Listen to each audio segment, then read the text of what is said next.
nosso trabalho, a importância do corte do cordão umbilical para a formação da personalidade. O que você passa para a gente?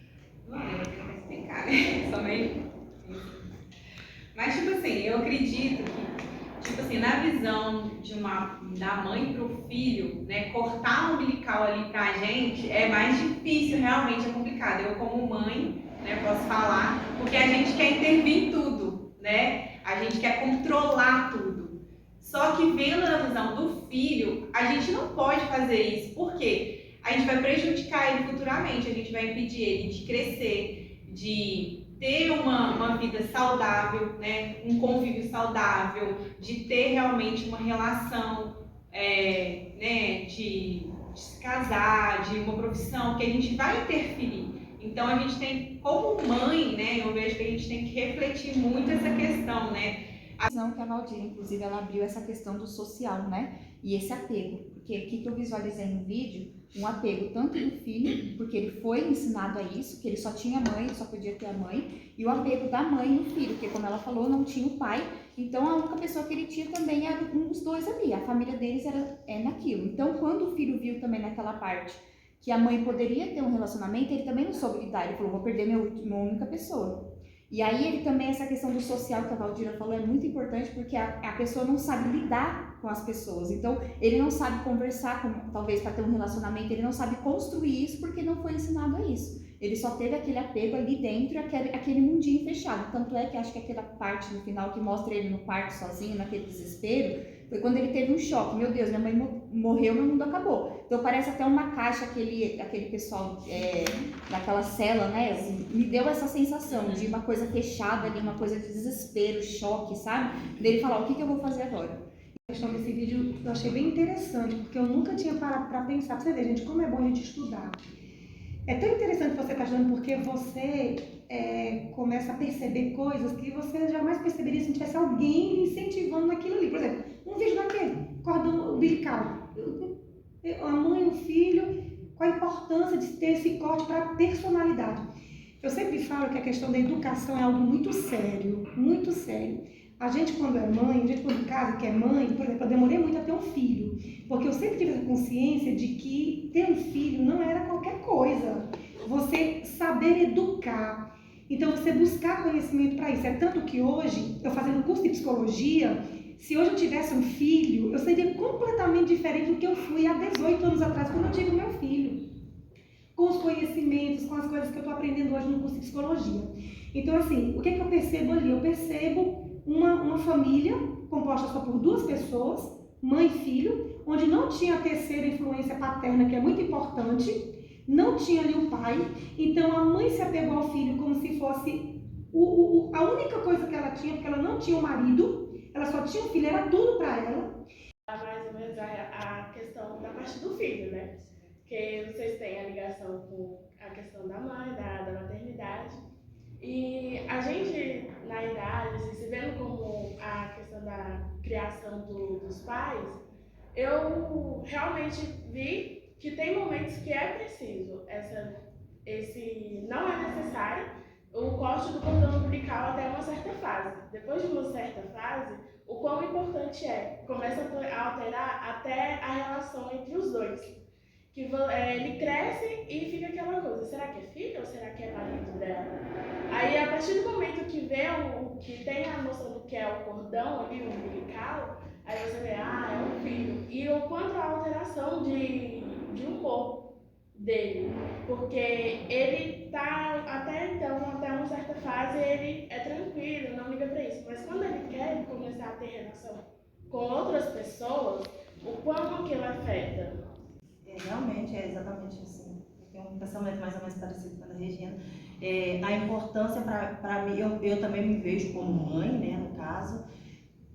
Olha, eu vou contar só um exemplozinho assim rapidinho. O meu menino, até a gente sempre morou longe da família, em apartamento. Então assim, eu percebi que eu era muito, sabe, que ele era muito dependente de mim quando ele foi para a escola com 4 anos.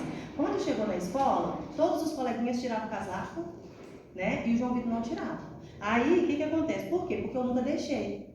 Ele era, toda a vida eu sou muito agitada, e ele é tem a personalidade do pai, ele é mais quietinho, mais, né, não tem aquela agilidade para fazer as coisas. Então, tipo assim, vai vestir roupa, eu já pego a roupa e já visto, entendeu? Vai calçar o sapato, eu já pego, já enfio no pé. Por quê? Porque eu sou muito ágil. Não é que eu não via que ele tinha capacidade para isso, mas que eu não tinha paciência para poder esperar. Então, assim, eu notei que se eu não fizesse esse corte, ele não ia desenvolver. É o seguinte, eu tenho uma experiência, eu vou falar da minha visão. Eu sou filha única de 4 irmãos, 3 irmãos homens. A Regina conheceu minha família. E a minha mãe, desde sempre, ela nunca deu muita atenção pra gente, tipo filhos, ela nunca foi muito maternal. Então a gente cresceu muito independente, eu e meus 3 irmãos. Tanto é que eu tenho um irmão mais velho, que ele já é casado. E quando ele foi casar, eu percebi isso quando foi a minha vez, porque todas as vezes que a gente tomou decisão de seguir a vida com outra pessoa, de conhecer outra pessoa, meu irmão começou a namorar e deu a doida de querer casar, ela virou, tipo, aquela mãe que não se importava, começou a se importar absurdamente, num nível que sufocava muito meu irmão. E aí, mas mesmo assim, ele casou e foi, e hoje eu percebo que até hoje ela tenta manter esse vínculo entre ele, tipo, como se ele ainda fosse aquele bebezinho dela de há muito tempo atrás, de criança. Meu irmão tem 23 anos.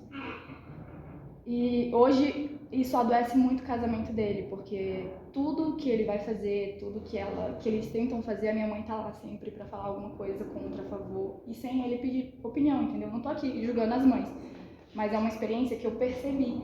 Então não é de infância, Só percebe a situação assim quando é mostrado mesmo, né? Pra gente falar, a situação é assim e é isso que tá acontecendo, né? Eu acho que eu até comentei com a Clélia, foi alguém que tava do meu lado, né? Que a minha mãe era assim, quando ela era viva. Eu perdi a minha mãe com 17 anos, sozinha. E eu tava cuidando da minha avó que também tava doente. Minha mãe tava com câncer. Então, assim, foi um momento que eu tava na adolescência, eu tava tentando me formar, eu tava sozinha, porque só tinha eu e a minha mãe. Meu pai nunca quis contato. E, assim, era eu e minha mãe só. Então, assim, a gente passava por dificuldade, era eu que tava lá. Quando a minha avó veio morar com a gente, eu tive que, tipo, proteger a minha mãe, que ela era muito assim, ela era um pouco imatura em certas situações, muito sentimental. Então, assim, às vezes eu tinha que tomar a rédea da situação e proteger ela, tentar deixar ela mais forte. Ela, nossa, foi tanta situação. E, assim, eu acho que por ela não ter mais ninguém, a gente não tinha, né, família. Até hoje eu costumo dizer, a família que eu tenho é só do meu pai, porque da minha mãe não tem ninguém. Só que eu não conhecia a família do meu pai, né? Então, assim, eu tava totalmente sozinha no mundo. Falei, cara, eu tô perdendo a minha mãe, a família não tá nem aí pra mim, eu tô com a avó que também daqui a pouco... Da teoria da afetividade, né? De que o filho fica ali com a mãe tem essa coisa de que não consegue deixar o filho. E também isso faz parte do filho também, que não consegue deixar a mãe, porque não consegue caminhar com suas próprias pernas, seguir em frente, tomar decisões. E para mim a importância disso é que o filho consiga, né, seguir em frente, sozinho, que o indivíduo consiga construir sua família. Pegando o gancho da Eva, é muito importante que ela falou. Às vezes os pais, pai ou mãe erra sem saber, tentando acertar. Isso é a conclusão da vida, né? Que os filhos não nascem com bula e os pais e mãe também não têm bula para ler como vai fazer. E às vezes erra tentando acertar. Porém, a superproteção faz com que os nossos filhos não cresçam. Né? A superproteção na área financeira, tem pessoas que são ligadas emocionalmente aos pais, financeiramente. Às vezes não quer ir ter sua vida financeira, deixa eu fazer minha casa aqui atrás da sua, que é a continuidade, é a emoção financeira, é o emocional, às vezes psicológico, é o emocional de não saber resolver nada só.